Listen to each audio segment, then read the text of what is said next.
Think about your last Friday night. Did you spend it at a crowded party? Or were you at home, maybe with a book, a pet, or just your own thoughts? Most people look at someone with a small social circle and immediately assume something is wrong. They use words like lonely, awkward, or antisocial. But here at MindVeilx, we look at the science of the unseen. We know that human behavior only makes sense when you understand the hidden mechanics behind it. If your circle is small, it's usually not because you can't make friends, it's because you possess a rare level of selective excellence. You aren't lonely, you are simply operating on a frequency that the average person can't even hear, let alone keep up with. You have realized that once you realize nobody cares, you win. You aren't broken and you aren't weird. You are likely using rare neurological tools to process a world that is often too loud and too shallow for your depth of thought. Today, we're going to hit the topic fast and unmask the 5 rare traits that people with few or no friends share.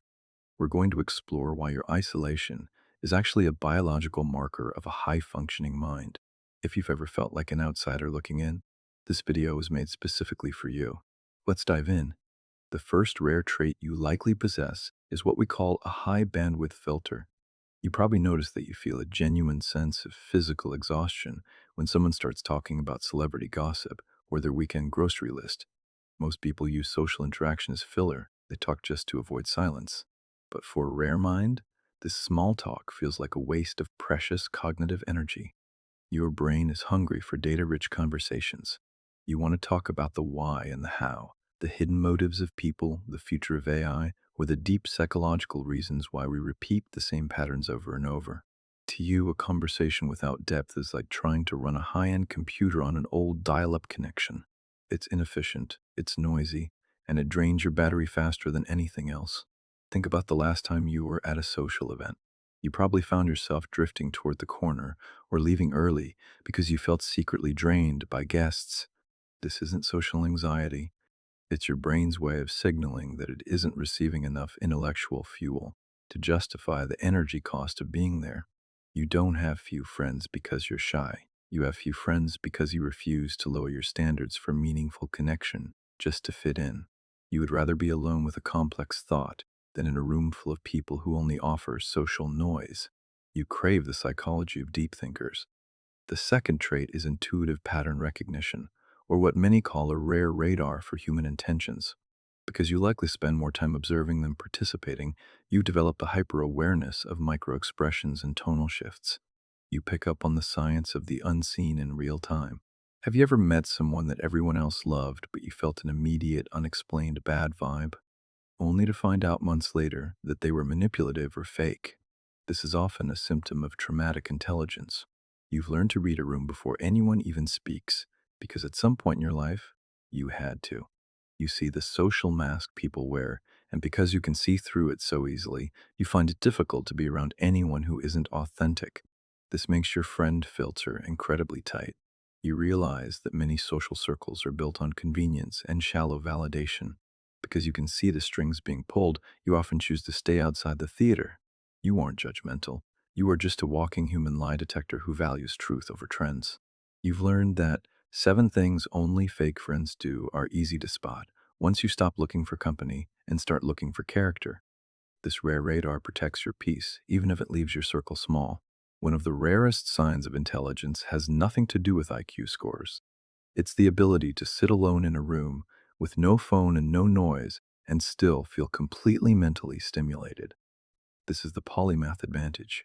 While most people run from silence because they are afraid of their own thoughts, a rare mind uses it like fuel. People with few friends often have what we call a graveyard of unfinished projects. You might have a half written story, a coding project you abandoned after a week, or a collection of books on 5 different subjects gathering dust. To the outside world, this looks like a lack of discipline. They think you're a scatterbrain, but in reality, it's a sign that your brain has a very high learning velocity. Once you've mentally solved the core mechanics of a new hobby, your brain moves on because it's already extracted the intellectual value. Because your internal world is so vast and stimulating, you don't need social filler to keep you entertained. You were built for an M-shaped future, where having a wide portfolio of interests is more valuable than being a master of one. You don't need friends to fill the silence because your silence is already full of ideas. You are the type of person who finds the psychology of people who love staying at home perfectly logical. Your isolation isn't a retreat, it's a creative laboratory. The fourth trait is hyper-independent autonomy. This often develops in the black sheep of the family or in those who had to grow up too fast. If you learned early on that the only person you can truly count on is yourself, you developed a rare kind of strength. You probably possess five hyper-independent habits that people who weren't raised by Gen X parents or similar environments find intimidating. You don't ask for help, even when you truly need it. This is because you've learned that help often comes with a hidden price tag or a psychological anchor designed to control you. You've learned to carry everything alone, and while this can be a heavy burden, it has also made you impossible to manipulate. Because you are so self sufficient, you don't need friends for survival or social status. You only accept people into your life who add genuine value and peace. You've mastered the psychology of people who don't need anyone.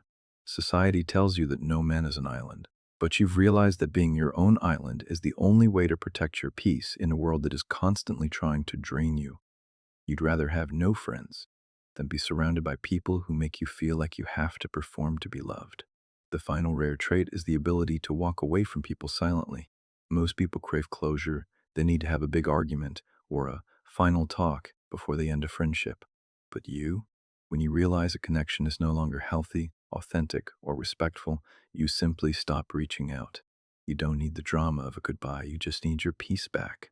You've reached a point where you realize that you don't owe anyone an explanation for protecting your mental health.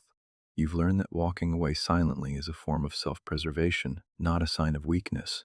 You don't hold grudges, you just hold your peace. You've mastered the psychology of people who lose interest in people who are toxic or shallow. This is why you have few friends. You don't tolerate faked friends or people who only prioritize you when it's convenient for them. You've realized that your energy is your most valuable currency, and you refuse to spend it on people who are committed to misunderstanding you. You would rather have a circle of one or two real friends, or even none, than a stadium full of fans who don't know the real you. Your selective excellence is your greatest shield in a world full of social noise. If you recognized yourself in these five traits, I want you to stop feeling guilty for being different. You aren't weird and you aren't broken. You are simply operating on a high frequency signal that values depth, truth, and autonomy over the social noise of the crowd. Your small circle isn't a sign of failure, it is proof of your rare strength. You are a deep thinker in a shallow world, and that can be a lonely path, but it is also the most authentic one. You have chosen the psychology of people who choose to be alone, because you know that solitude is where your brain finally feels safe to be itself. But I have to ask, which of these traits hit you the hardest? Was it the vibe check or the silent exit? Maybe it was that graveyard of unfinished projects? Tell your story in the comments below. I read as many as I can because your stories are what make this community a home for the deep thinkers. If this video made you feel a little less weird and a lot more understood, hit that like button and subscribe to MindVeilx. Let's keep unmasking the hidden mechanics of your mind together. Until next time, protect your peace